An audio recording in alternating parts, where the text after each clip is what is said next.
Okay, what is function overloading? Function overloading means function overloading is a feature of C++ and it can be only done in C++ but not in C. Function overloading means that you can create multiple function with same name. Okay, for example, I am creating a sum function, then I'm creating three functions. This is my function 1, function 2 and function 3, and all these three functions have same name. All these have the name sum. So I'm creating three functions with same name. That is called function overloading. So why is function overloading done? Why do we need to create multiple functions with same name? For convenience. Okay, suppose this sum function is adding two integers, and this function is adding two characters, and this is adding float. Okay, so I want to use same name for all these functions.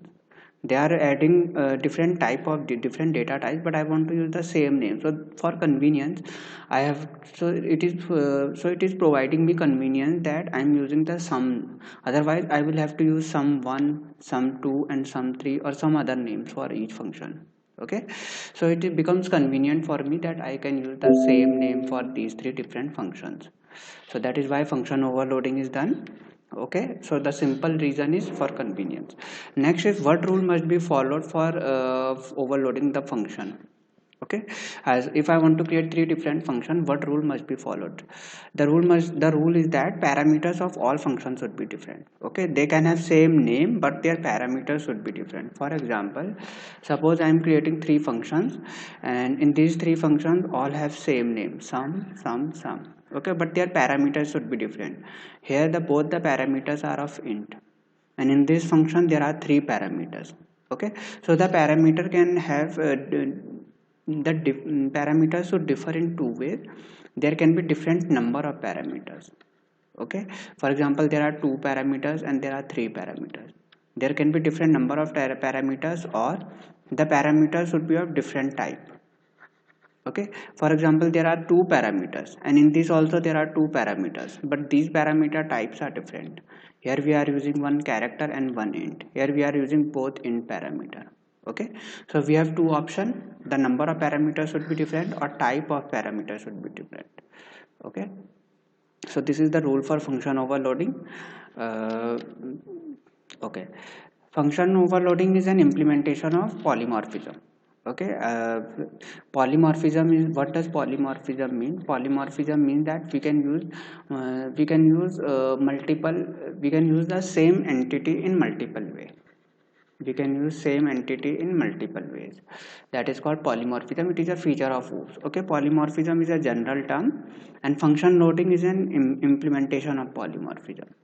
Function overloading is an implementation of polymorphism, and function overloading means that we have multiple use of same name. We have multiple functions with same name. Okay, now let us see an example of function overloading. Okay, so this example is without class. I am overloading a function and I am not using any class. Okay, function overloading can be done without any class. So for example, I am in this example I am overloading the sum function three times, and it will have, each function will have different parameters. In the first function there will be two integers, in the second function there will be three integers, and in the third function there will be one character and one integer. Okay, so let us define three function. Okay, and there will be no class. So this is the first function and there are two integers, and then we are taking the sum of these two integers and we are printing the sum of these two integers. Okay, now let us take the second function. This is the second sum function, and in this sum function there are three integers. Again we are taking the sum of these three integers and we are printing the sum. Simple. Now let us come to the third function. In this also there are we are using the sum name, and we are using one character and one integer as parameter, and we are printing the sum. Then what we will do, we will come to the main part. Okay, we are taking three variables a, b, c, and one character variable as a. Then I will call these three functions. So this is the first function, this is second function, and this is third function.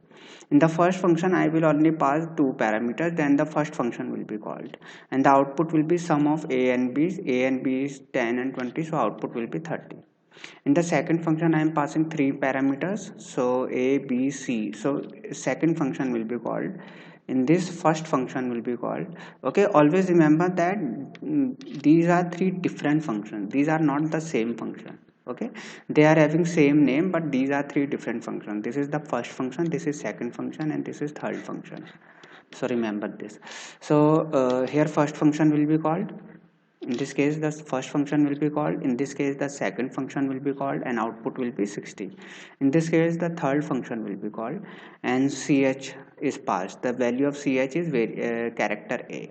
Okay, so we are passing character a and we are passing integer 1, and these two will be added. So what will be the output? The output will be ch, the value of ch, suppose if we are adding 1 to a, then what will happen? ASCII value of 1 will be taken and 1 will be added to it. ASCII value of a will be taken and 1 will be added. So ASCII value of a is 90, 97, and then 1 will be added to it. Okay, that it will become 98, and 98 is the ASCII value of b. So b will be printed. So the output of this will be b. Okay, because we are adding a and 1, it will add ASCII value of a and 1, ASCII value of a and 1, which is 98. 98 is the ASCII value of b, so character b will be printed. Now let us come to second example. In this example we are implementing function overloading with class. So here the objective is to overload the set function. We want to overload the set function. It means we want to create multiple functions, multiple set functions. I am creating two set functions here. In the first set function there will be three parameters. In the second set function there will be one parameter. Okay, so it will assign values to roll number, marks 1, marks 2, but this set function, the second set function will assign value to only roll number. So how can we do it? We will create a student class, and then we will declare two set functions. Okay, so the first set function will have three parameters and second set function will have only one parameter. Then what we will do, we will define these two functions. So this is the first set function, there are three parameters, it will assign value to all three variables.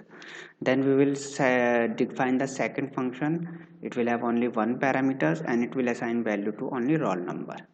That's it, we have defined the two set functions. Now let us use them. We are creating two objects, object 1 and object 2. For object 1 we are assigning the values, roll number is 5 and marks are 10 and 20.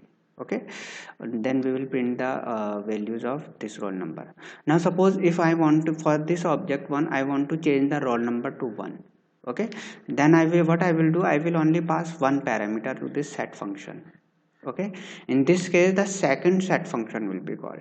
When we are passing three parameters, here we have passed three parameters. In this case the first set function will be called, in this case the second set function will be called, because we are passing only one parameter. So for this object the value of roll number will change and value of marks 1 and marks 2 will remain unchanged. Okay, so here the value of this object will be 1.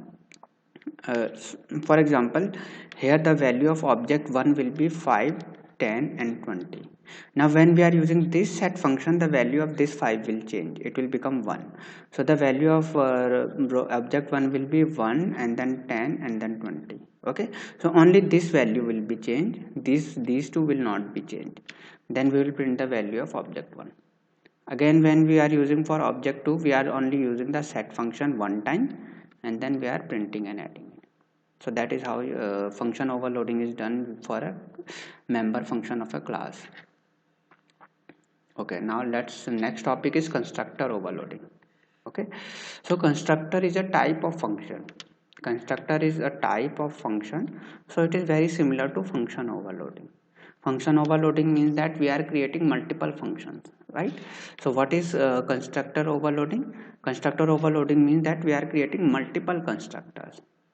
All the constructors will have same name. Okay, for example, we are creating a constructor student, then we are creating multiple constructors and all the constructors will have same name, but they should have different parameters. Okay, so why do we need constructor overloading? Why do we need to create multiple constructors? Okay, so the answer is that to provide flexibility while creating objects. Okay, we can create objects, we can have more ways to create object. For example, suppose if I am using a parameterized constructor in my class, suppose there is a parameterized constructor, then I can create objects like this. Okay, while creating objects I have to pass these values, but I cannot create objects like this. If there is a parameterized constructor, I cannot create object like this, there will be an error. Okay, so there is only one way to create objects, by passing values. Okay, now if I use constructor overloading, then I can create objects both ways. I can create object this way as well as this way. Okay, so if I want to have more ways to create object, then I can use constructor overloading. So I will need to create two constructor. One will be a parameterized constructor and another will be a blank constructor or non-parameterized constructor. So in this case that non-parameterized constructor will be called, and in this case parameterized constructor will be called. Now let us see how constructor overloading is done. Let us see an example. Okay, for example, I want to create example of constructor overloading. I will be creating two constructors, one with parameters. This is my first constructor with parameters, and second constructor is without any parameters. Now when I am creating objects, if I create objects like this, I can create objects in these two manners. Okay, if I am creating two constructors, then I can create objects in these two manners.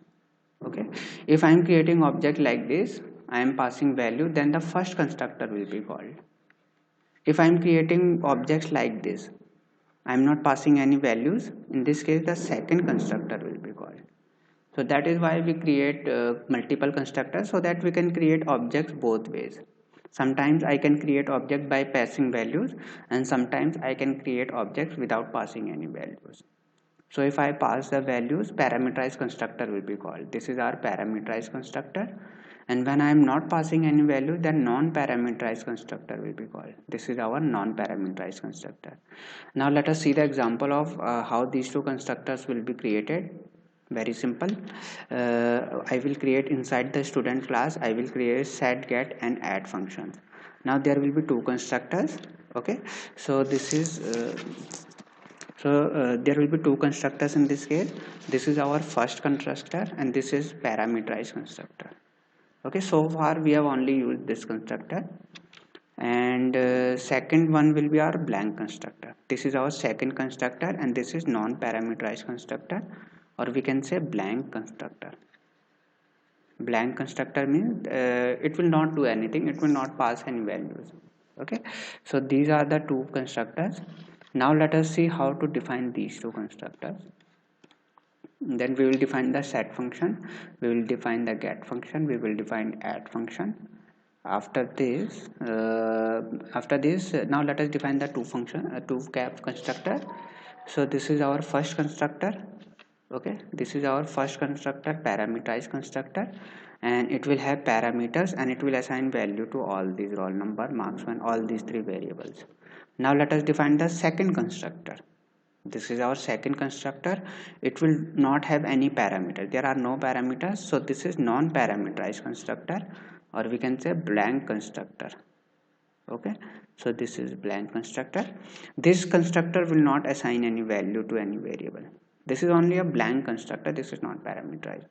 Now let us come to main part. Inside the main function, you can create object in two ways. Now you can create objects in two ways. So you can create objects like this, as well as you can create object like this. So in this case your parameterized constructor will be called, and in this case your non-parameterized constructor will be called. Okay, if we use only one constructor, then you cannot create object like this.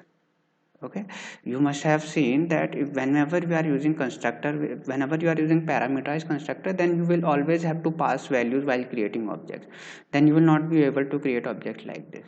But here in this example we are using two constructors, so we can create objects like this as well. Okay, so we have two options of creating objects. Now I can after creating these two objects, we can print the value, we can add the value. Similarly, for the second object, I will assign the value using set function. Okay, for object 1 the value is already assigned here during object creation. For object 2 the value will be assigned here, then value will be printed, and then value will be added.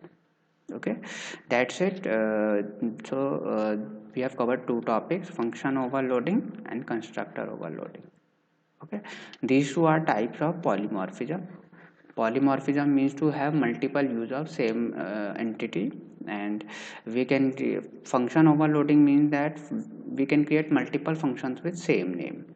Constructor overloading means that we are creating multiple constructors. One is parameterized constructor and one is non-parameterized constructor. That's it.